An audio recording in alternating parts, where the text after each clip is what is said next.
Guys welcome back to my channel. చెప్పాను కదా ఈరోజు ధనత్రయోదశి పూజ అయితే చాలా అంటే చాలా బాగా చేసేసుకున్నాను అనమాట. వెండి లక్ష్మీదేవిని కూడా అక్కడ పెట్టాను అనమాట. ఈరోజు ఫస్ట్ కాబట్టి ఈరోజు పెడదామని చెప్పి అనిపించింది. అందుకని చెప్పి ఇంక అక్కడ అమ్మవారి కింద ప్లేట్ పెట్టి దాని కింద కుంకుమ బట్టలు అవన్నీ అలంకరించేసి పైన లక్ష్మీదేవిని అయితే పెట్టేశాను అనమాట. అయితే కొంచెం అక్కడ పోల్ డెకరేషన్ అయితే చేస్తాను అనమాట లక్ష్మీదేవి చుట్టూతా. ఇంకా ఇంట్లో ఎవరు లేకపోతే మా అమ్మాయి చేత తీపిస్తున్నాను వీడియో. నేను ఒక పక్కన పని చేస్తున్నాను. గోమతి చక్రాలు, అలాగే లక్ష్మీదేవికి ఇష్టమైన గవ్వలు, తర్వాత అటు ఇటు నా దగ్గర బుజ్జి ఏనుగులు ఉన్నాయన్నమాట. అవి కూడా అలా సెట్ చేశాను.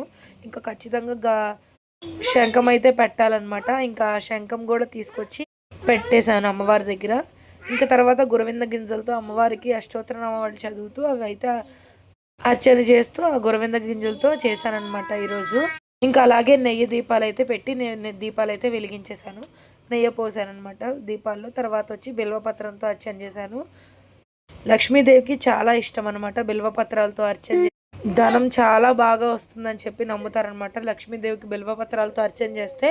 సో అందుకని చెప్పి నేను కూడా అలానే చేసేసాను అనమాట. అమ్మవారికి ఇష్టమైన నైవేద్యం వచ్చి పచ్చిపాలు పెట్టాలి.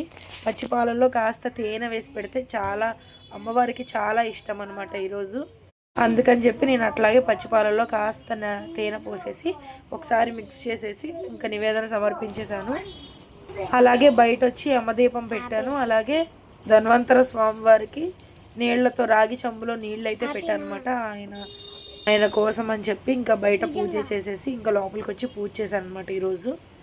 ఈరోజు ఇలా జరిగిందనమాట. మన ఛానల్లో చూపిస్తున్నాను. పూజ అయితే ఇలా జరిగింది. ముందుగా మన ఛానల్ సబ్స్క్రైబ్ చేసుకోండి. Bye bye.